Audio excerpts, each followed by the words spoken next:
Supreme court of Pakistan کے آئینی bench میں سول سروس رول سے متعلق کیس کی سماعت کے دوران مجوزہ آئینی ترمیم پر ججز اور وکلاء میں دلچسپ مکالمہ ہوا ہے۔ سول سروس رول سے متعلق کیس کی سماعت کے دوران جسٹس امین الدین خان نے استفسار کیا، کیا یہ کیس آج ختم ہو جائے گا؟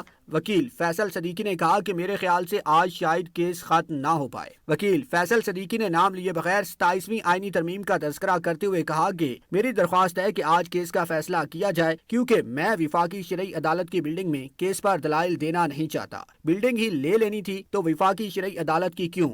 ان کی بات پر آئینی بینچ کے ججز مسکرا دیے۔ وکیل فیصل صدیقی نے کہا کہ بلڈنگ لینی تھی تو 7 والی عمارت لے لیتے۔ اس پر جسٹس جمال مدوخیل نے ریمارکس دیے کہ رات آپ کے حق میں کچھ پیش رفت ہوئی۔ فیصل صدیقی نے کہا کہ مجھے کوئی شبہ نہیں کہ سپریم کورٹ کا کوئی کچھ نہیں بگاڑ سکتا۔ اس پر جسٹس جمال مدوخیل نے ریمارکس دیے کہ اگر یہی ایمان ہے تو پھر فکر کی کیا بات ہے، ہم آئین کے پابند ہیں۔ وکیل نے کہا کہ آپ کو معلوم ہے وفاقی شرعی عدالت کیوں بنائی گئی تھی؟ آپ ججز اس کمرہ عدالت میں کتنے گرینڈ لگتے ہیں۔ جسٹس جمال مدوخیل نے کہا کہ عمارت کے تبدیل ہونے سے اختیارات کام نہیں ہوں گے۔